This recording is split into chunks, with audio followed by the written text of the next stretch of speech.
My name is Maya Collins, and the night they toasted my barrenness, I set down my glass, picked up an envelope, and chose a different future. The Weston estate always smelled like lemon polish and old victories. Sylvia met us in the foyer, pearls laid on her collarbone like punctuation. "Maya," she said, air kissing the possibility of my cheek. "You look rested." Grant's hand tightened around mine. His smile was the kind that apologized without confessing. Charles appeared behind her, tall and ironed, the sort of man who believed a family's history should be engraved on other people's backs. "Son," he said, clapping Grant's shoulder. "Good timing. Investor call went well. They like discipline." His eyes skimmed me like a quarterly report. In the dining room, everything was set to stun, silver like still water. Crystal waiting to be filled with something expensive enough to forget its taste. Tessa waved from her seat, coaxing a crooked smile from me. Logan stood to pull out my chair, eager to earn points he hadn't yet calculated. I sat between Grant and a vase of hydrangeas that looked too heavy to be comfortable. Sylvia poured sparkling water into my flute. "For you," she said softly, "just in case." She didn't explain in case of what. She didn't need to. The table understood. Dinner moved like choreography. Soup, a joke about parking, Charles's question about runway, Grant's measured answer about burn. We're lean, but we'll accelerate when the timing's right. Sylvia dabbed her lips with a cloth napkin and said, "And when the family's right." I felt the first sting then, quick as a nettle. Tessa's eyes flashed warning, a tiny flint. Logan cleared his throat and asked about vacations. No one followed him. When the plates for the main course landed, Sylvia stood, tapping her spoon to her glass with the practiced delight of someone who thinks celebration is a performance of control. "A toast," she announced. "To legacy. To the future. To women built to carry a family forward." My smile didn't crack. "It calcified," she continued, voice warm enough to burn. "Some branches bear fruit easily. Some require encouragement. We've taken the liberty of preparing a thoughtful plan," she gestured. A house manager approached with a velvet folder the shade of obedience. Inside, pages gleamed with clauses dressed like kindness. Nutritional monitoring, weekly weigh-ins, wellness check-ins with a family-approved specialist, an NDA to guard medical privacy. A stipend appeared like candy after shots. "Surrogacy logistics," Sylvia said triumphant. "It's modern, darling. You'll be so relieved." Relieved. I'd bled hope into bathroom trash cans.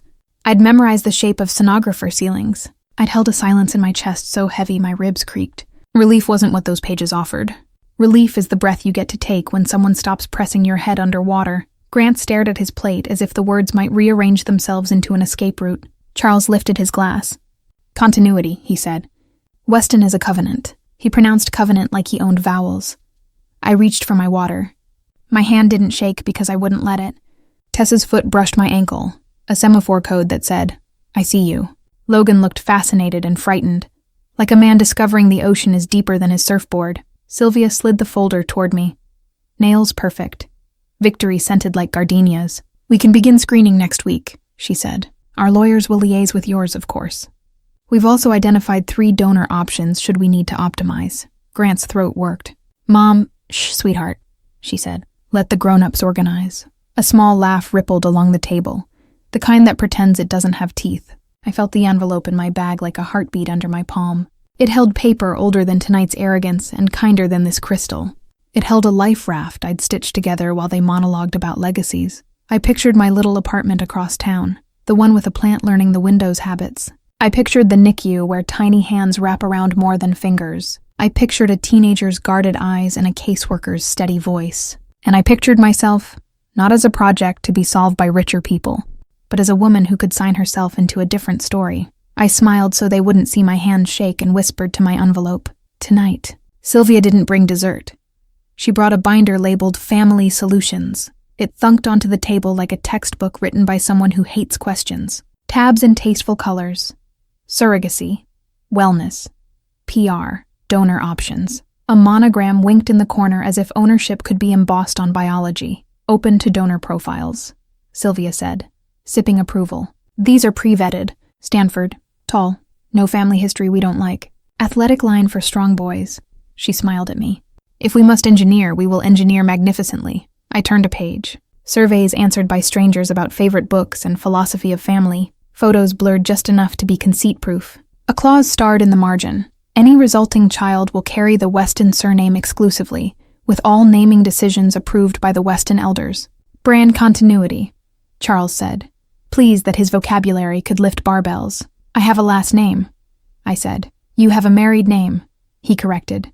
Sliding his hand over the clause to smooth it flatter, Grant's jaw ticked. I knew that twitch. It meant he wanted to speak, but had loaned his voice to someone else, and couldn't remember where he left the receipt. He reached for my knee under the table and found it already steady. Tessa passed me a folded napkin, pretending to wipe her lip. I opened it under the tablecloth. I'm sorry. 2 words that admit there's a border between witnessing and intervening, and she was stranded on the wrong side. The binder smelled like toner and victory laps. My eyes burned with a memory, ultrasound gel cold as winter. A tech who wouldn't look at me. Grant squeezing my fingers until we bruised because silence can be loud enough to break your hand from the inside. Miscarriage 1. Miscarriage 2. An IVF cycle that turned my body into a spreadsheet and my heart into a waiting room. Here are the wellness expectations, Sylvia continued, tapping a section like a conductor cueing strings. We'll fund a chef, of course. And a trainer. Weekly weight logs. Private, obviously. Our discretion is legendary, her smile said. Legendary like a velvet rope. Is there a section where we ask Maya what she wants? Tessa asked, soft sharp. Charles laughed without humor. Tessa, don't be naive. Families require stewardship. We've stewarded since your great-grandfather broke ground on the first. Stables, Tessa supplied, bored. I've heard the tour. Logan shifted his allegiance mid-breath. It's not unreasonable to be thorough, he said, trying on patriarchal phrasing like a new tie. Grant leaned toward me. Please just go along. For now, he whispered, the words an old reflex he mistook for strategy. I moved his hand off my knee, under the table. My phone lit against my thigh. Harper Quinn, my best friend, my legal armored car. I'd typed the message during soup and left it unsent like a detonator. Green light. I pressed send with the smallest motion and watched the read receipt pop up immediately. She replied with a single dot. Our code for scene moving. Sylvia flipped to PR. We'll choreograph an announcement. Community loves a journey. We'll control the narrative. Our friends at the Herald owe me a favor. Another section. Nursery veto. Granting Sylvia final say on room design. For cohesion with the family brand's aesthetic. I tasted metal. Do you plan to move in with us? I asked too pleasantly. Don't be ridiculous, she said. I have charities to lead. This is about alignment. Charles lifted his glass. We're modernists, he announced. We don't cling to superstition. We solve. I closed the binder gently, as if it contained explosives and etiquette required grace. I'm not a problem, I said. I'm a person, no one disagreed. They just rearranged the silence until it looked like compliance. Tessa touched her necklace, thinking. Logan adjusted his cufflinks, hoping. Grant pressed his lips together so hard they whitened. I took a breath like medicine I'd earned and reached for my water again. The flute slick, the bubbles pretending to cheer. Shall we eat? I asked. It looks cold. Dinner resumed because cruelty often prefers courses to chaos. I counted the minutes until the part of the evening I owned. Grant squeezed my knee and whispered, Please just go along. For now, I moved his hand. They thought barren meant empty. They didn't know I'd been full of plans. By day, I manage a corridor of crises that never apologize. Admissions, budgets, a printer that only jams during grief. I'm a hospital admin who speaks 3 dialects of urgency: surgeon, janitor, mother. On Wednesdays, I cross the sky bridge to the NICU and sit beside incubators like small cathedrals, whispering to parents about ounces gained and the holiness of boring days. Sometimes I hold a tiny foot through the porthole. Sometimes I just breathe with a mother who forgot how. That's where I met Riley Hart. Not as a patient, she aged out of anyone calling her that, but as a volunteer mentee reading to preemies to earn service hours. 15, sharp as a pin you only step on once, braid that never loses an argument. She read Goodnight Moon like it owed her rent. After, she walked me to the elevator and asked if I'd ever learned to change a diaper before I wanted to. I laughed and told her yes, in a church nursery where the snacks were currency and the toddlers ate like seagulls. The next week we talked homework. The week after, feelings. The week after that, what home means when the word keeps moving without you. She said she'd lived in 6 places in 3 years. I said I'd lived in one kitchen where hope grew like mold. We decided honesty is a language best learned early. On Fridays, I see Dr. Neelam Patel, who looks like a librarian and fights like a poet. She said, grief rearranges furniture. You're allowed to stub your toe. She asked me to rewrite the word mother without biology. I wrote, shows up, keeps showing up, makes a sandwich that tastes like I'm safe. She smiled and said, there's room for many definitions. Don't let anyone warehouse you in one. At home, my apartment is small enough to dust with a good sigh.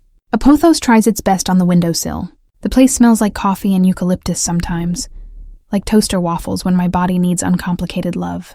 I keep a spare toothbrush in a cup labeled guest with a heart drawn in Sharpie that bleeds when I wash it. The first night I bought the cup, I stared at it like it might conjure a person. The second night, I realized it conjured me. Lena Torres, a social worker with a conscience stubborn as bedrock, meets me for tea at a cafe that overcharges for courage. She tells me about kinship-adjacent adoption, about mentorship pathways that become permanency, about teenagers who need homes more than metaphors. She doesn't push. She places information on the table between us and lets my heart lean forward at its own speed. Motherhood can arrive through a front door or a side window, Lena says.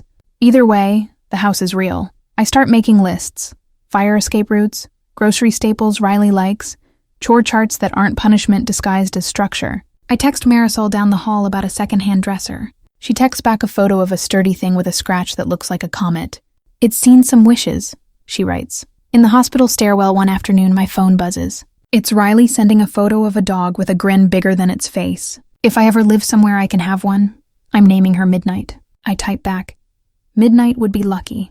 She replies, people say that to kids. I want to be lucky too. I stop on the landing and breathe until the air learns me again. That night, I iron a shirt I don't need ironed. I fold a blanket I'll refold later. I touch the sealed envelope on my dresser, the one holding papers that don't ask Sylvia for permission. It feels warm from sunlight. My phone dings. Lena. Placement review moved up to Friday. Be ready. My hand goes to that same envelope. Control always hides in fine print, and I found their leash on my kitchen counter. It was supposed to be a receipt for takeout. I unfolded the paper and found a bridge loan agreement that made my stomach drop like a bad carnival ride. Weston Family Holding, LLC at the top, interest terms that smiled until they bit, signatures that trembled only where the pen first touched the page. Grant's, Charles's, a notary who probably thought she was blessing a Christmas card. The clause was neat, polite, devastating. Borrower agrees to undertake reasonable steps to produce a natural heir within 18 months, including but not limited to participation in fertility optimization, surrogacy exploration, and related public relations arrangements. Penalties: forfeiture of Grant's equity, accelerated repayment, marital coaching oversight, which I suspected meant Sylvia with a calendar and a whistle. Grant came in with a bag of Thai food and the face of a man who has rehearsed sincerity. Hey, he said, keys clinking like alibis. He saw the paper. The air changed. What is this? I asked. He looked at the ceiling like the answer might be projected there. A bridge, he said. We were tight. The round lagged. It's standard. Standard like a leash is standard for a dog you don't trust. Maya, he said, softening into plea. Dad tied it to optics. Investors want stability. Family planning signals stability. Family planning, I repeated. Because sometimes you need to hear words bounce off walls before you decide if you'll forgive them. Did you think I wouldn't find out? I thought I'd fix it before it mattered. It always mattered, I said. From the second your hand moved across the signature line, he sagged, bag dropping onto the counter with a soft thud. I was cornered. You chose a loan over telling your wife the truth. His mouth opened, closed, reopened. I chose survival, he said finally. For the company. For everyone's jobs. Don't outsource betrayal to payroll, I said. Cowardice rarely needs a staff. He flinched. For a moment I saw the boy who wanted to win his father's nod the way other kids want ice cream. Then the man returned, calculating. If we just cooperate for a bit... No. He reached for my hand. I moved it away. In my pocket, my phone vibrated. Harper, document everything. Photos, emails, texts. Do not confront the parents yet. Meet Thursday. Bring copy. We finalize Plan Better. I exhaled a laugh that wasn't amused. Plan Better born from Plan Bad. Grant watched me photograph each page. My face unkind. Maya, he said, please. The timing... I know the timing, I said. Friday is the placement review. Tonight is the dinner. And this, I shook the paper gently, is the reason my water glass will never be yours to fill again. He scrubbed his face. I'm sorry. Be useful, I said. That'll feel better tomorrow. We ate cold pad CU while we didn't look at each other. The ceiling fan stuttered. The refrigerator sighed in solidarity with no one. I put the loan copy into a sleeve and slid it into my envelope, which had begun to feel less like paper and more like a door. After he showered, Grant stood in the doorway, towel at his waist, honesty finally naked. "I don't know how to be a husband without being a son," he said. "Learn," I said. "Or be neither." He nodded once, about a consequence, and left for a run he wouldn't finish. I texted Harper. Confirmed leash. Meeting Thursday. She replied, "Let them think you're small. Sign big where it counts." I set my alarm, set my jaw, set the envelope by my keys. I slept badly and woke clear. Harper said, "Let them think you're small. Sign big where it counts." The day they measured my worth in wombs, I signed a home study packet instead. Thursday morning, I opened my door to a clipboard with a smile. Lena stood there in a blazer that could bench press a policy. We walked my apartment like women casing a future. Smoke alarms blinked their approval. Cleaning supplies huddled under the sink like they knew their place. I pointed to the outlet covers I'd ordered. Lena nodded like a priest blessing an intention. Janelle from work dropped off a reference letter tucked into a Tupperware of baked ziti. "I'm not above bribing the universe," she said, kissing my cheek. Marisol from down the hall popped in with a spare set of keys and a plant cutting she promised would root if I remembered to be kind to it. Kindness is cheaper than soil, I thought, but it grows slower. We sat at the kitchen table and completed forms that asked the right questions. What will you do when a teenager tests you on purpose? What does safety sound like in your home? Who shows up when you can't? I wrote. Janelle with ziti, Marisol with a wrench, Dr. Patel with sentences that stop a spinning room. I wrote, I show up, especially when it's hard.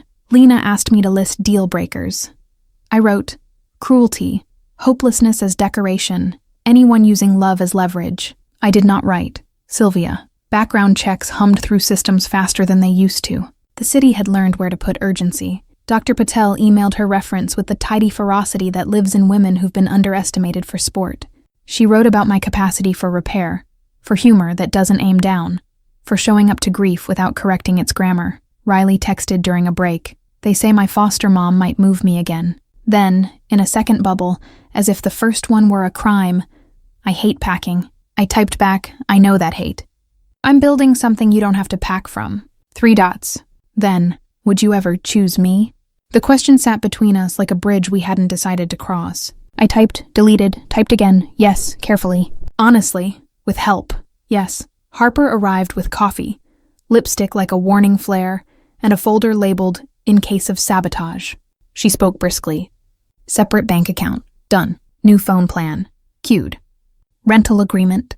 Signed with Marisol as witness. If they mess with your job, Alana at Women's Health has an offer. Flexible, meaningful, decently paid. She'll hold it 48 hours. I breathed, a sound like unbuttoning armor. Separation draft? I asked. In my bag, Harper said. Contingent on tonight's behavior. You decide the when. I'll handle the how. We practice saying no like a lullaby sung backward. We practice silence. Sometimes the only sentence you need is leaving, Harper said. She showed me how to turn on a tiny lapel mic and tuck it into my dress. Just insurance, she said. You're not performing. You're preserving. By afternoon, the apartment had a hum it hadn't had that morning. A low frequency of readiness. I placed a second toothbrush in the guest cup and wrote Riley on a piece of tape that stuck crooked but tried. The Paper Star Mobile I'd ordered arrived flat and stubborn. I strung it anyway. Fingers pricked. String tangling into constellations I renamed out loud. Courage. Tuesday. Don't back down. At 4:12 p.m., Lena called. Board approved, she said, voice warm enough to live in. We can place Riley with you on Monday, if you still want this. I pressed the phone between my ear and my shoulder, hands busy smoothing the star points. I do, I said, and heard the words reverberate like vows in a small church that doesn't need microphones to carry joy. I tucked the pre-placement letter into my envelope.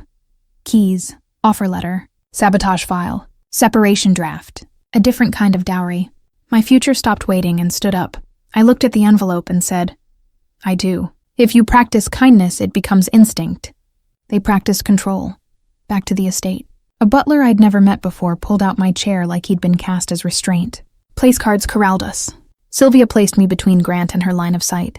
Sparkling for Maya, she told the server, the smile that suggests mercy practiced in a mirror. I accepted the glass as a prop and set it where it could catch the light. Charles launched questions at Grant like skeet. Investor dinner? Any hesitations? Grant recited the deck. Churn improving, CAC lengthening, LTV holding. Family expansion?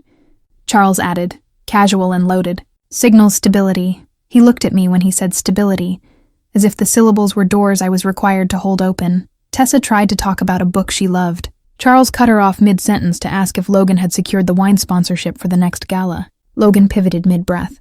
Almost confirmed, he said, tossing his loyalty like a ball he hoped someone important would catch. Have you considered yoga? Sylvia asked. As if my body were the problem and downward dog its cure. Have you considered boundaries? I replied, lightly enough to be mistaken for a joke. She smiled in the polite way people smile at misbehaving waiters. Stress is such a thief, she said. We just want to help. Legacy is urgent, Charles declared. A man who thinks urgency is a cape that makes him fly. I let the small cuts collect. I am a nurse by training. I know the difference between bleeding and bruising. I let them bruise me in places where the dark would show convincingly later. Tessa brushed my wrist as she reached for bread. Breathe, she mouthed. I breathed. I adjusted the tiny mic Harper had insisted I wear, its wire tucked along the neckline of my navy dress. Not to perform, to preserve. Grant's knee bounced under the table. He whispered, "Let me steer." I said, "You don't know the road," without moving my mouth. Sylvia approved the salad like a judge in a cooking show where the contestants were related to her badly. "No wine for you," she told me again. "Just in case." "In case of what?" I asked, and her eyes flicked to my stomach with a speed that deserved a ticket. The candles flickered. The air had the quality of rooms where women are being managed. Charles placed both palms on the table, a subtle gavel. "We'll be plain," he said. "We've prepared a plan. It allows us to move forward with confidence." "Confidence," Logan echoed, relieved to find a word he could keep. I counted to 5. Kindness, I reminded myself, is not acquiescence. It's control of your own temperature in a room committed to fever. When the house manager entered with the velvet folder, Sylvia's eyes gleamed like a person about to unveil a statue of herself. "Before we begin," I said, lifting my phone as if checking a recipe. "Does anyone mind if I record?" "For accuracy." "A joke, a dare." No one laughed. "Unnecessary," Charles said. "Then we'll pretend I'm a journalist," I replied, angling the screen face down. The mic in my dress blinked invisible. Charles lifted the folder with a flourish. I lifted my phone and hit record. They called it a gift. Gifts don't come with penalties. Sylvia smiled like Santa, if Santa brokered wombs. "We've assembled a surrogacy package," she said, sliding glossy sheets across linen. "Top-tier agencies, discreet, efficient." The first page sparkled with euphemisms, wellness incentives tied to weekly weigh-ins and movement targets. Transparency expectations translated to random blood draws and app-based tracking. Nursery Vado handed Sylvia curatorial power over a room she wouldn't sleep in. Narrative alignment required my social accounts to reflect seasonal optimism, which I think meant no bad days unless they trended well. I turned a page. "Random blood tests?" I asked. "Like I'm a prize racehorse." Charles leaned back, satisfied. "We've maintained high standards for generations." I looked at Grant. "Do you co-sign this?" He flinched. "Let's discuss." Sylvia's smile sharpened. "If she can't do her part," she said, public as a parade, "we'll find a woman who can." Tessa choked on air. Logan stared at his knife as if it could teach him ethics. Guests, a smattering of board-adjacent friends, found their salad fascinating. "Question," I said, voice calm enough to cut. "What happens if we adopt?" Charles laughed like a teacher who loves telling students they're wrong. "We don't import heirs," he said. "This family builds from its own."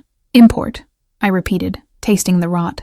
Somewhere inside me, a fuse burned down to something useful. Sylvia turned a page labeled PR Plan. "We'll share an uplifting journey," she said. Magazine spread.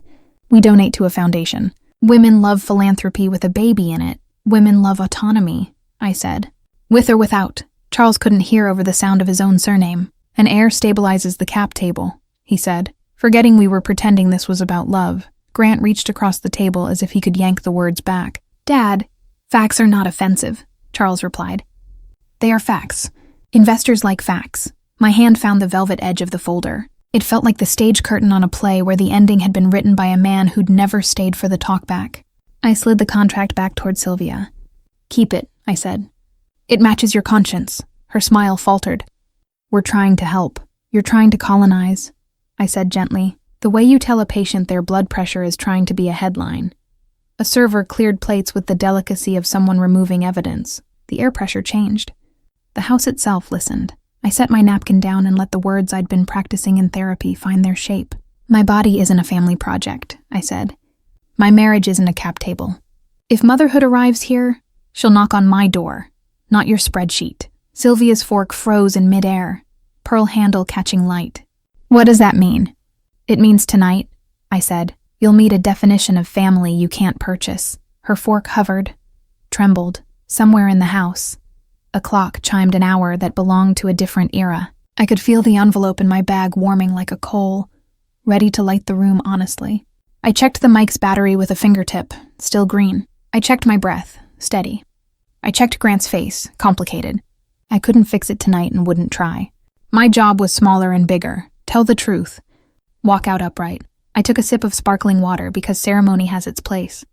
Then set the glass down like a period at the end of a thesis everyone would argue and none would forget. Then tonight, I said again, quieter, kind as an incision done right. You'll meet a definition of family you can't purchase. Sylvia's fork froze. Sometimes the softest voice carries the sharpest scissors. I excused myself to powder my nose, an antiquated lie that opened doors in houses built on them. In the pantry, cool as a chapel, Tessa slipped in behind me and closed the door, back pressed to wood like she was holding the whole family out with her spine. I'm sorry, she whispered, words tripping. She was worse than I imagined. She was exactly as I prepared for, I said, which is its own kind of kindness. Tessa fumbled in her clutch and produced a small USB drive wrapped in tissue, like contraband jewelry. I shouldn't, she said. But I'm tired of shoulds. Emails, calendars, strategy memos. Years of them, fertility optics tied to investor confidence. Mom's notes on which charities produce the best press ratios. Dad's talking points about family IP. Her face twisted. They think people are assets to hedge. I took the drive, our fingers brush brief. Thank you, she stared at the floor. I'm delaying my wedding, she confessed. Mom wants clauses in my prenup about reproductive alignment and legacy commitments. Logan thinks it's practical. I think it's a prison. You're not wrong, I said. Prisons often have marble. She laughed, small and pained. Will you hate me if I stay a little longer? I'm building a plan, just slower. I want to leave with both legs. I won't hate you, I said. I'll text you a locksmith. Her eyes filled and didn't spill.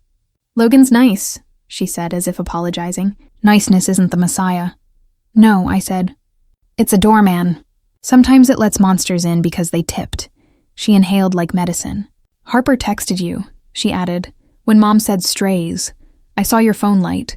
She said, if they go low, you have receipts. I smiled. Harper's a one-woman Department of Justice. Footsteps in the hall. We rearranged our faces. Tessa dabbed her eyes with a corner of courage. No splashback unless necessary, she begged. I promise minimal splash, maximum tide, I said. She squeezed my hand and returned to the table first. Mask affixed. Posture a poem about survival. I tucked the USB into my bra, because that's where women keep valuables when the patriarchy insists on pockets too small to carry anything but fear. Back in the dining room, dessert threatened. A citrus tart cut into obedient triangles. Sylvia complimented herself on the recipe. Charles cleared his throat for the overture to another lecture. Logan lifted his glass, watching Charles for the right moment to echo. 2 heirs, Charles said, satisfied as a vault clicking shut. I touched my envelope through the fabric of my dress.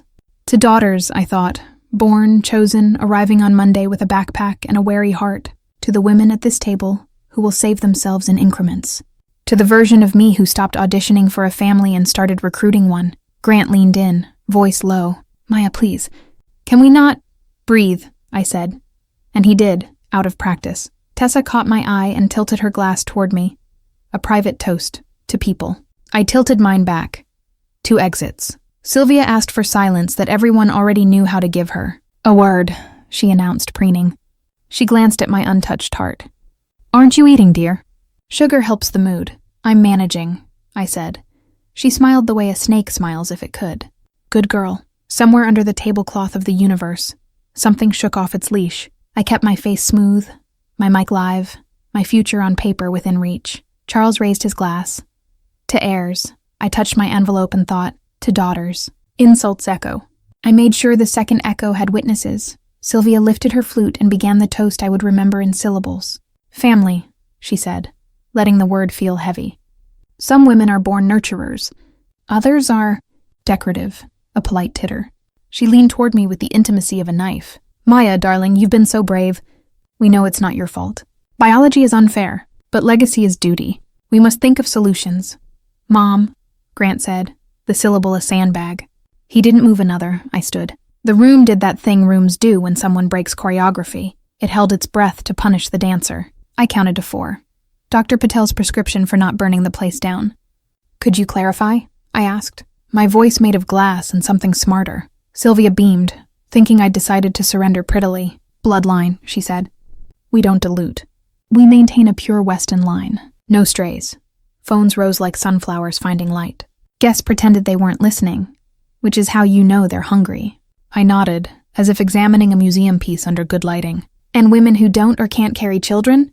Support staff, she said, smiling, the cruelty in pearls. I glanced at Charles. Is this about family or valuation? It's the same, he said, delighted by a trick answer. My mic drank everything. I set my glass down, the chime pure enough to make the crystal proud. I turned to Grant, and for a second the room disappeared. Say one true thing, I asked him. About me, about us, not about optics. One true thing, he swallowed. His eyes flicked to his father, to the binder, to the door labeled approval. He looked back at me and chose a crown that didn't fit him. We'll do what's best for Weston, he said. There are sounds only a heart can hear. Mine made one then, a small crack, then a settling. Something new stood up where something old had knelt too long. Thank you, I said. Clarity is generous. Sylvia exhaled in triumph, missing the weather. So, she said brightly, shall we discuss timelines? No, I said, and the word felt like a window opening in a house that forgot air. I reached into my bag and placed my envelope beside the centerpiece like a second centerpiece. One that bloomed consequences. Grant frowned. Maya, this is public because you made me public, I said, voice steady. You put my body on your agenda. You drafted my organs into your board meeting. Tessa's fingers tightened around Logan's hand until his knuckles protested. Logan looked down at their interlaced bones and understood maybe one useful thing. What is that? Sylvia asked, the first tremor sneaking into her vowels. Paperwork, I said. The kind that doesn't ask you for blessing. A guest shifted, chair leg squeaking guilt. Charles steepled his fingers, confident that paper is just trees wearing suits. If this is about money, it's about definition, I said. Of family, of mother, of dignity. Grant stood halfway, then sat. A man who has not yet learned how to be vertical without permission. Can we discuss privately? He tried. You made my body a press release, I said. My choices can live in a room too. Sylvia's smile cracked. Hairline first, then fault. You're being emotional, she warned. Correct, I said. And exact. I slid the first page half an inch into the light. The Weston crest on the binder glowered at it like a rival religion. Tessa's breath hitched. Somewhere far off, a storm decided whether to aim for us. Here, under this chandelier and these specific expectations, I decided for myself. I reached into my bag and placed the envelope beside the centerpiece like a second centerpiece. One that bloomed consequences. Before dinner, I signed motherhood on my terms. 3 hours before Sylvia rehearsed her triumph, I sat beneath a humming fluorescent light and chose a life that didn't need her permission. Lena slid the pre-placement packet across a conference table, dotted with coffee rings and pencil ghosts. Read each page, she said, gentle as gravity. Sign only where it feels true. Words can bruise or bless. These blessed. They asked for safety, honesty, boundaries, and a promise I'd already been keeping. Show up. I initialed paragraphs about school notifications and medical consent. I signed my name under temporary custody pending finalization. I paused at intent to adopt and felt a shift, like a house settling after a storm. I wrote Maya Collins in ink that looked steadier than my pulse. Lena smiled, then handed me a folder. These are your copies. Board meets at 4. Unless lightning strikes the building, we're on for Monday. Lightning owed me favors, but I didn't invite it. At 1:10 p.m., I met Alana Merritt at the Women's Health nonprofit, where she'd carved an island of sanity out of policy and good chairs. We need a program manager, she said, sliding an offer letter across a desk littered with grant drafts and thank you notes drawn in crayon. Pay isn't Weston money, but it's honest, and the hours flex for parenting. Benefits listed like balm, health, therapy stipend, floating holidays named for women who changed things. I signed. The room exhaled. Across town, Marisol dangled keys to a one-bedroom with light that knew how to be kind. "A friend's lease fell through," she said. "Top lock sticks. Bottom one's loyal. Landlord's decent on Tuesdays." We walked through rooms that echoed with future. I pictured Riley in the doorway, shoes kicked off as if she trusted floors again. I hugged Marisol and cried into her shoulder because I was tired of saving my tears for bathrooms. At 2:40, Harper arrived at my kitchen table with lipstick like a flag and a stack labeled Plan Better. She read the pre-placement letter, nodded, then slid me a crisp separation agreement with blanks only I could fill. "Contingent on tonight's behavior," she said. "You decide if tonight counts." The clauses were humane the way bandages are. Mutual disclosure, no interference with adoption, equitable split of shared assets, a clean exit from the Weston estate without punitive penalties. I initialed but didn't sign. Not yet. "Agency is sweeter when you savor it." Harper added a small lapel mic to my pile. "Wear it," she said. "You won't need it if they behave." "They won't." She placed a USB labeled Harper, pressed by my elbow. "If they go nuclear, this goes to friendly journalists who know how to ask clean questions." I didn't want war. I wanted quiet. Quiet sometimes requires artillery. At 3:25, Lena texted, "Board moved early." Unanimous yes. Monday placement. I stared at the words until my eyes turned them into confetti. I pressed my palm to the envelope I'd been feeding all day. Inside it, a stacked future, pre-placement letter, new keys, offer letter, in case of sabotage file, separation draft waiting like a door you can open without begging for a handle. By 5:40, I stood in the Weston foyer again, lemon polish fighting with a bouquet the housekeeper placed for optics. Sylvia's pearls winked like cameras. Charles's cufflinks announced fiscal quarters. They smelled of lineage and distance. I smelled like eucalyptus and purpose. So when, later, I slid that first page onto linen, and their faces tried to calculate a world not centered on them, I didn't shake. Charles squinted. Sylvia paled. The envelope lay there like a sunrise no one ordered. Behind my ribs, a calm I'd rented for years finally signed the long-term lease. Back at the table, I slid the first page out. Charles squinted. Sylvia paled. It's amazing how loud paper sounds when it shatters a narrative. I drew the pre-placement letter free like a sword that didn't need blood. The embossed seal caught chandelier light. The words did the rest. Effective Monday, I read. Riley Hart will be placed with Maya Collins for temporary custody, with intent to adopt pending final approvals. The syllables rang. Even the silverware listened. Sylvia smiled the way people smile when the waiter brings the wrong entree to the other table. "A charity case?" she said lightly, venom in ballet shoes. "How philanthropic, not charity," I replied, the letter steady in my hand. "Family," Charles coughed a lecture. "This is rash. Inheritance contamination is real. We've diversified assets for a reason. Stray liabilities complicate. Children aren't liabilities," I said. "They're citizens." Grant cleared his throat, desperate to reframe. "Can we discuss this privately?" "You made my body public," I said. "I'll make my choices public." Phones materialized like mushrooms after rain. Guests found an urgent need to memorialize the ceiling. Tessa squeezed Logan's hand until tendons argued. He didn't pull away. Small progress is still progress. Sylvia reached across damask. Her fingers brushed the letter like a cat testing a new couch. I didn't yank it back. I let her touch the weight of a thing she couldn't purchase. "Careful," I said softly. "It cuts." She flinched as if paper could bruise. "You'll ruin Grant," she hissed, forgetting her audience. "Investors want stability. The market hates surprises. The market will survive my motherhood," I said. "So will your son if he wants to." Charles puffed up. "This house is not a podium, Maya." "Then stop staging press conferences in my uterus," I said. A laugh escaped from a guest who would later swear he had a cough. Harper's voice crackled from my phone on the table. Speaker low, counsel high. "Reminder," she said. "Any attempt to coerce or interfere with a lawful placement could be construed as retaliation. Also, your earlier comments regarding strays create a record of discriminatory intent. Keep talking and I'll need a bigger pen." Charles's jaw clicked shut. Sylvia adjusted a napkin that didn't require adjustment. Grant stared at the crest on the binder like it could rescue him from himself. I looked at Tessa, who looked back with a grief I recognized. "The grief of realizing your parents don't know how to love you without footnotes," I continued, calm as a doctor with a chart.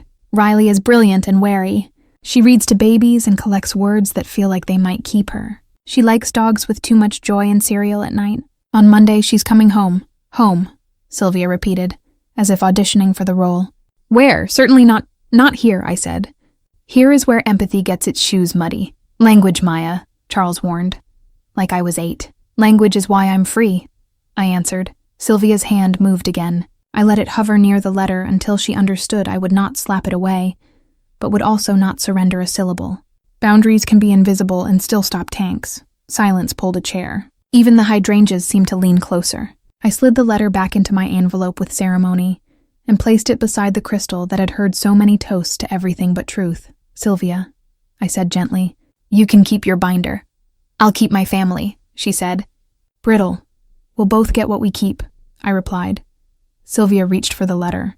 I let her touch it and said, careful, it cuts. Every crown has a receipt. Tonight, I read theirs. I tapped my phone and let 20 seconds play from earlier. Sylvia's voice. Pure Weston, no strays, decorative. Words tumbled into the dining room like pearls scattered across tile. Pretty until you slipped and cracked a rib. Heads snapped up. Phones appeared. The house manager froze mid-step with a tray, understanding in one heartbeat that this night would be discussed by people who weren't invited. Charles surged. Turn that off. Family IP is proprietary. Human dignity isn't IP, I said.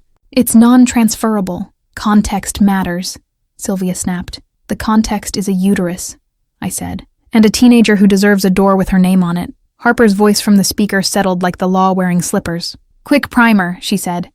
Reproductive coercion is a form of abuse. Conditioning financial benefits on producing an heir constitutes duress. Leveraging loans to control medical decisions is illegal leverage. Continue and I'll enjoy discovery, Grant whitened. Maya, please, ask me for mercy when you're brave, I said. Logan slid his chair back a polite inch from Charles, as if the table itself had grown teeth. Tessa's gaze hit me like a relay baton. Your turn, then mine, then ours. Charles jabbed a finger at the velvet folder like it had betrayed him.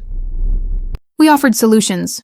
You offered surveillance, I said. You offered my body as a billboard for your cap table. A guest whispered to another, cap table? The second replied, money, in the tone people use for weather. Sylvia's smile calcified. You're throwing away privilege. I'm redistributing air, I said. She stood, pearls trembling. I will shut this down. You can't shut down a Monday, I said. Paper already moved. Grant swallowed something that wasn't courage. Maya, he said, eyes begging me to rescue him from the consequences of the choices he kept making. Pick me. Not the kid. We can build the rest later. Silence widened. Chairs forgot their manners. Somewhere a champagne bubble died, wishing for a different narrative. Harper's voice softened. Dangerous. Grant, that sentence will live on paper, she said. Choose better words. Or don't. He looked at me, and for a moment I saw our first apartment. Mismatched mugs, rent due, his head on my lap as we watched storms through the window. Then the present returned with receipts. He lifted his chin and repeated slower, pick me, or the kid. The loan clause bloomed in my mind, a leash masquerading as rescue. The binder gleamed, a reliquary for a god I didn't worship. I set my palm over the envelope that held the opposite of permission. Freedom with a forwarding address. Thank you, I said, heart careful. You've made this easy. Sylvia hissed to the room, not to me. She's hysterical. Correct, I said. With cause. I stood, and the crystal chimed betrayal. I rested one finger on the letter as if blessing it for travel. The guests' faces rearranged into the expressions people wear at operas when they realize the soprano isn't going to forgive the tenor. Dinner was informative, I said. I'm leaving. You can keep the tart. Grant said, pick me or the kid. And I realized he'd already chosen. Sometimes the most dangerous thing you can say is nothing. Words had gotten us here. I chose silence as my vehicle out. I slid the separation notice from my envelope and set it on the table where the binder had preened. I met Grant's eyes long enough to make sure the message landed in the right soul. Then I clicked my pen and signed once, twice, thrice. My hand didn't tremble. Hands learn steadiness when hearts practice. On my phone, Harper appeared via video, hair a halo of purpose. I'm witnessing, she said, voice steady. Timestamp recorded. Parties notified. She looked at Charles and Sylvia through the screen like a mirror that doesn't flatter. Any attempt to retaliate will meet paper with sharper teeth than yours. I slid a small metal ring onto the linen. Keys. They glinted under chandelier light like tiny swords. Not to this house, I said, voice level.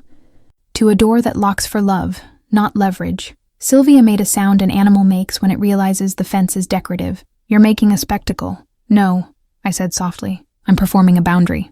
Tessa stood halfway, then sat, calculating splash radius. I pulled a business card from my envelope and pressed it into her palm as I passed. Lena Torres, I whispered. When you're ready. Her fingers closed over it like a secret with a pulse. My coat, I told the house manager, who had been so still he looked carved. He nodded, grateful for an instruction that didn't require allegiance. Logan shuffled, eyes darting between Charles and the exit like a man who just realized ladders go both up and down. A guest tried to clap and then remembered where he was. Another took a picture and pretended it was an accident. I leaned down and kissed Sylvia's cheek. Marble is cold no matter the season. Thank you for dinner, I said. The tart looked competent. I faced Charles and inclined my head like a diplomat concluding talks. Your lecture was thorough, I said. It taught me who you are. Ungrateful, he said. Unowned, I corrected. I turned to Grant last, because once upon a softer time he had been my first. I touched his sleeve, not unkind. You can still choose better, I said. Not for me. For you. His mouth formed a word I didn't buy. I left it on the plate beside the lemon slice. At the threshold, Charles called after me. You'll regret this. I didn't turn. I opened my phone and scheduled a lock change for 8 a.m. The confirmation ping sounded like a hymn. Outside, the night air forgot to be expensive. Crickets did not require a dress code. I walked to my car with my envelope against my ribs like a passport. The driveway, lined with hedges trained into obedience, watched a woman practice a different skill. Refusal without apology. In the rear view, the house held its pose. Houses like that are good at pretending nothing happened. Tomorrow, the staff would polish the silver in the story. Tonight, I had a couch to measure, and a string of paper stars to finish, because bedrooms don't decorate themselves, and teenagers notice effort, even when they pretend not to. My phone lit with Harper. Proud of you. Home safe, then text me one emoji that isn't a knife. I sent a star. She replied with 6 more and a lock. At the door, Charles said, You'll regret this. I opened my phone and scheduled a lock change. I drove past the exit for forgiveness and kept going toward home. The highway unwound like ribbon you don't save. Streetlights stitched a seam through the dark, and I followed it. Not because I knew every turn, but because momentum is a map when intention steers. The radio murmured a song I didn't know. I let it score my leaving. I called Marisol. Meet me? I asked. Already in sweatpants, she said. I'll bring a screwdriver and optimism. The new place smelled like primer and possibility. We set down a mattress on the floor because frames can wait when futures can't. Marisol wrestled a stubborn lamp into obedience and won. It throws good light, she said, flipping the switch. The room agreed. My phone buzzed. Dr. Patel. Voicemail. Proud of you. Breathe. Grief and relief share hallways. Walk slowly. Drink water. Laugh if it knocks. I played it twice, then once more for the part where her voice smiled. At 11:02, Riley called from her foster home. Voice soft like she was sneaking hope past curfew. Is it real? She asked. It's real, I said. Pack your favorite hoodie. There was a pause. The kind that tests if joy will break when handled. Okay, she whispered. Do you like cinnamon cereal? I love it. I lied, because love learns preferences. After we hung up, Marisol found the Paper Star mobile kit I'd abandoned on the counter and dumped its pieces across the table. Teach me, she said. We folded and threaded and swore softly when string misbehaved. Every now and then, Marisol looked at me like verification. I nodded back like a receipt. By midnight, a constellation dangled lopsided above the mattress. Perfect, Marisol declared. Perfection's a bore. This is a promise. We sat on the floor eating crackers like royalty. I told her about the toast and the binder and the word strays rolling around the room like a marble everyone pretended not to trip over. She hissed. People who own horses shouldn't talk about bloodlines like they're buying saddles. Agreed, I said. Monday's coming. You're ready, she said. You were ready when you bought the extra toothbrush. The apartment yawned and settled. Pipes clinked. Somewhere a neighbor laughed at a sitcom rerun. Their happiness cheaper and better than everything I left behind. I opened windows to let the night learn our names. My phone lit. Grant, we can fix this. I stared at the words. At the assumption braided into them like a smug ribbon. Fix. As if damage were a dent he could pop out with a plunger and not a pattern that required demolition. I thought of him at 25, at 30, at this evening, small against a father's weather. Then I thought of Riley's question. Would you ever choose me? The answer rearranged my muscles. I typed.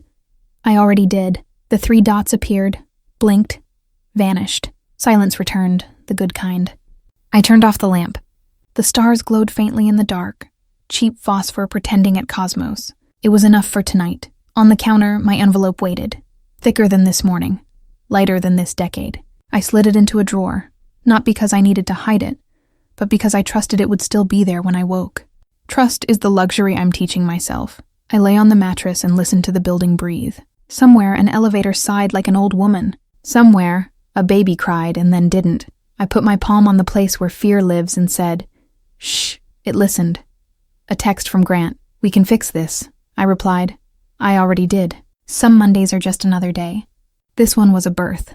Morning arrived soft and brave. I brewed coffee that tasted like competence and opened windows so fresh air could make introductions. At 9 on the dot, Lena knocked with a smile that could hold a storm at bay. Behind her stood Riley, backpack on one shoulder, a stuffed dog peeking like it wanted to negotiate visitation rights with the future. "Welcome home," I said, and quiet became a ceremony. We started with a tour so small it felt like a secret. "Here's the plant," I said. She likes compliments. Riley touched a leaf with 2 fingers and whispered, "You're fierce." I showed her the paper star mobile, imperfect and glowing. She stared up as if memorizing a map. "Did you make it?" she asked. "With help," I said. "Most good things arrive with help." Lena spread paperwork on the table. Signatures, initials, the polite confetti of legality. "Temporary custody," she reminded gently. "Intent to adopt pending final approval." Riley watched our pens move like she'd been waiting to see adults write words that didn't vanish when she blinked. She signed her pieces too, hand steady, jaw set. "House rules?" she asked. "We make them together," I said, and passed her a notepad. We wrote, "Respect, truth, late night cereal allowed, closed doors mean knock, no yelling unless the smoke alarm tells us to." Riley added dog research permitted and drew a paw print with ambitions. We laughed in the small way you do when laughter is still checking the room for permission. Harper arrived with donuts, law, and a temporary custody order stamped like a drumbeat. "Filed," she said, kissing my cheek and then Riley's hair with practiced anti-energy. "Anyone interferes, I chew." She set a tiny lock-shaped charm on the counter. "For your keychain." Because boundaries accessorize. At noon, Alana from the nonprofit stopped by with a welcome basket. Snacks labeled with sticky notes. Notebooks, markers, a gift card for the bookstore 2 blocks over, and a mug that said, "This is what care looks like," in a font that refused to apologize. "We're excited to have you," she told me. To Riley, she said, "If you ever want a tour of the office dog, his name is Chairman Meow. He thinks he's a cat." Riley's laugh escaped and stayed. We unpacked the backpack together. 2 t-shirts, a hoodie, a toothbrush with its own weather, a library book due last month, a photo in a cracked frame of Riley at a fair, mid-laugh, the world slightly out of focus behind her. She placed it on the dresser like an anchor. "I can return the book," I said. "No fines on first days," she grinned. "Deal." In the afternoon, we built a shelf that pretended it came with instructions. "Left is right, right is chaos," I said. And Riley declared me foreman. We only swore once. The shelf stood even though it hated us for a while. "Strong enough," she decided, patting its wobble with affection. Near dinner, Riley asked, "What do I call you?" The question looked heavy in her hands. "Whatever feels true," I said. "Maya is always right. Anything else is something we can earn." She tried Maya, tasted it like a new fruit, then whispered, "Mom?" Once into the room and let it float there, a test balloon that didn't pop. I nodded without grabbing it. "I'll be here either way," I said. We celebrated with late-night cereal early, because joy is terrible at clocks. We clinked spoons. She told me about a science teacher who collects tiny rocks and a caseworker who once drove out of her way just to show Riley the ocean. I told her about Dr. Patel and how breathing can be homework you pass without studying. At 7, the doorbell rang. A courier stood there holding a heavy cream envelope stamped Weston and branded with urgency like perfume. "Signature?" he asked. I signed. The envelope read urgent in red that wanted to be a siren. Doorbell. A courier with a Weston envelope marked urgent. They still thought my price was on a page. The envelope was thick enough to pretend it had a heart. I slid it open with a butter knife that had only ever fought jam. Inside, a letter typed in a font that believed in itself, a draft NDA, and a payout schedule with numbers stacked to look like certainty. The gist: rescind the placement, sign the non-disclosure, receive compensation, and continued. Goodwill. Failure to comply would result in public clarifications about my emotional, instability, and misguidance by predatory activists. I could have framed the projection and sold it as modern art. Harper read over my shoulder and snorted so elegantly it should be framed too. Retaliation, she said. Interference with adoption. Attempted hush agreement. Delicious in court. She reached for a donut. Also, the NDA's boilerplate is lazy. I'm offended. I sat at the table with Riley, who was decoding a packet of gummy bears into a demographic study. They want you to give me back, she said without looking up. Her voice was careful, adult and child sharing space. They offered money to make it seem practical, I answered. It's not. She placed 2 red gummies on the table. You can have these, she said, but not me. Deal, I said, and my chest remembered how to be a room with windows. Dr. Patel called, speaker on, voice a parachute. My advice, implement a no-contact boundary for 90 days. Review every communication with counsel. Don't feed the performance. Boundaries make poor theater. The phone buzzed with a text from Tessa. I recorded Mom's NDA pitch to Logan. She's rehearsing it for donors too. Want it? I typed back, yes. Prioritize your safety. Use the app Harper sent. No heroics. 3 dots then, sent. Be careful. I'm building a door. I drafted my response to the Westons with Harper's scalpel pen. Declined, I wrote. Any further attempts to coerce, intimidate, or financially induce a rescission will be treated as interference with a lawful placement and reported accordingly. All future communication to counsel only. We printed, signed, scanned, sent. The email made a satisfying whoosh, like a small dragon exhaling ethics. Riley watched me hit send. Am I worth a war? She asked, and the room hushed to hear my answer. I knelt so our eyes could share a horizon. You're worth peace after a war, I said. You're worth breakfasts and bus stops and bored Tuesday nights. You're worth learning which cereal is the good kind and making sure there's enough. You're worth not having to audition for a living room. She blinked fast, then slower. Okay, she said, and pushed the gummy bears toward me like a treaty. Evening pressed its face to the window. Alana texted a photo of Chairman Meow, a dog wearing a cat collar with dignity. Whenever Riley wants to meet him, she wrote. He's interview ready. We filled out the library card application online. Riley picked a pin that meant something to her and wouldn't tell me until it meant something to us. We taped the house rules to the fridge and added one more. Ask for help before panic.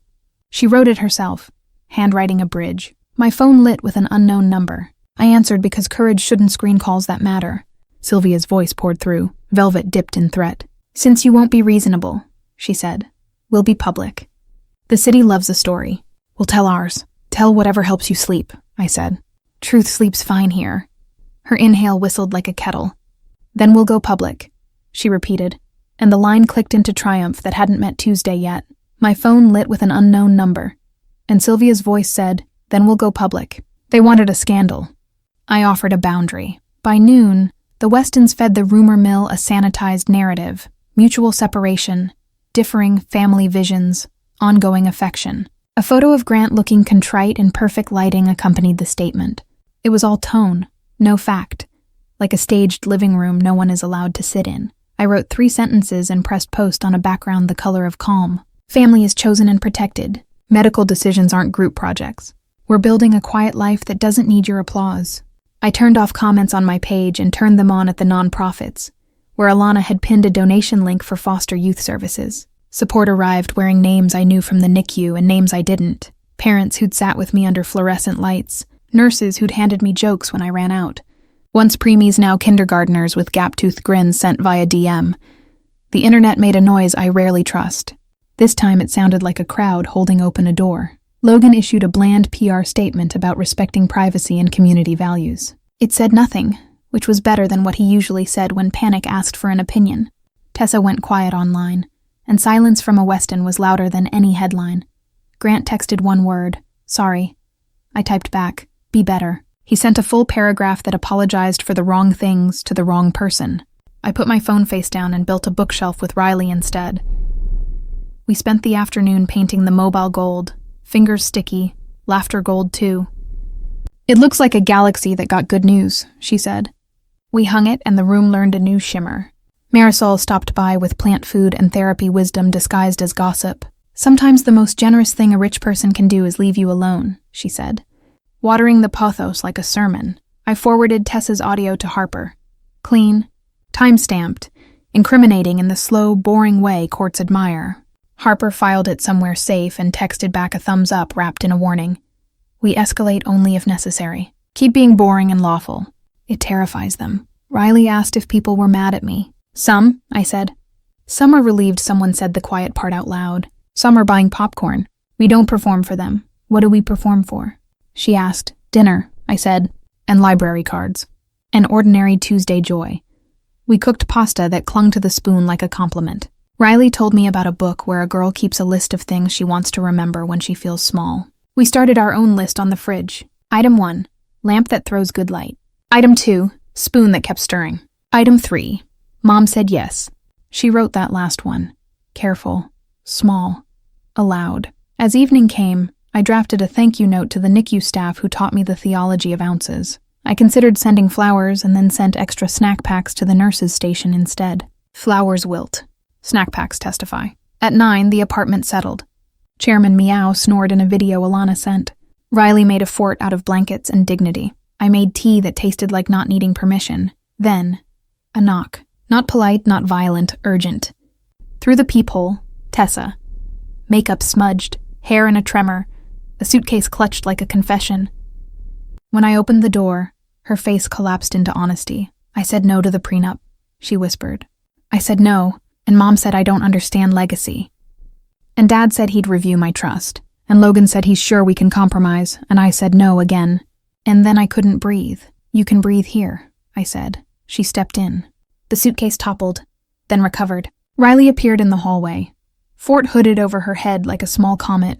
Hi, Tessa said, voice breaking. I like your stars. Me too, Riley said. I locked the door.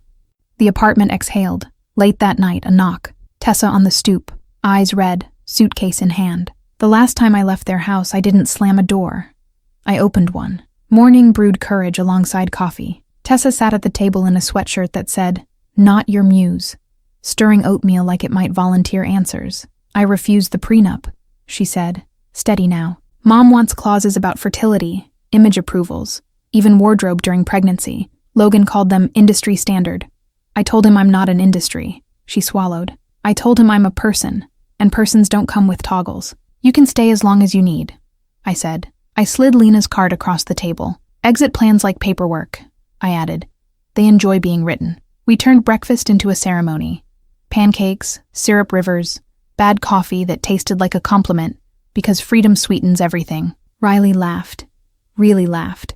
The sound landing on the wall and deciding to live there. She told Tessa about Chairman Meow, about our house rules, about the shelf that forgave us for building it wrong twice. Tessa listened like a student ready to pass her favorite class. At noon, Alana's nonprofit called to finalize my full-time offer. I signed while Riley high-fived and Tessa clapped like a camp counselor. We'll adjust your start date around court dates, Alana said. Also, we have a parent group that meets Thursdays.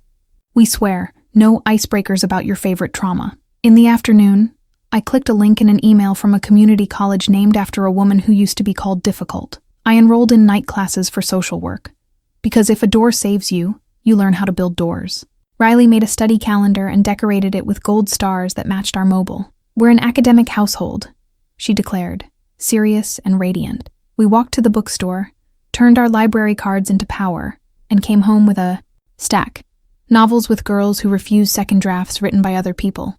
A dog training manual for research. A cookbook with pancakes on the cover because faith needs practice. Marisol stopped by with a basil starter for the window box. First green thing in a new place should be something you can eat, she said, pressing soil around possibility. On the stoop, the three of us planted basil, fingertips dark, future smelling like summer we haven't earned yet. Riley patted the dirt with precision. Grow fast, she told it. Tessa whispered, grow brave. I said, grow anyway. Inside, we staged a final montage because life did, not because we asked. Library cards on the counter like passports. New keys on a ring with Harper's little lock charm. Selfie on the couch with our hair doing whatever it wanted. Me, Riley, Tessa, Marisol photobombing from the kitchen with a wooden spoon raised like a flag. The photo captured the right amount of messy, the kind that proves you live here. A news alert pinged and failed to pierce the room. The Westons were still doing theater. We were rehearsing Tuesday. Harper texted, proud. Quiet is a strategy, not a surrender. Dr. Patel replied to an earlier message with a heart and the words, Inventory your peace. Spend it wisely. As dusk unbuttoned the day, Riley asked if stars ever get tired of being wished on. Probably, I said, but they keep showing up. She nodded, satisfied. Tessa sat cross-legged on the floor, filling out a budget worksheet, whispering occasional curses that sounded like liberation. I stood at the window and watched our Basil decide whether to trust us. I thought of Lemon, polish and old victories, of binders labeled family solutions, of velvet folders and loan leashes and the way paper can wound or heal depending on who holds the pen. I thought of Riley's first yes, and Tessa's last no, and my envelope fat with a future that didn't need to be purchased to be real. We didn't leave with slamming. We left with silence that finally sounded like us, and living that sounded louder than any toast. If your family made your body their business, would you stay to change them or go to change yourself? Comment your choice and subscribe.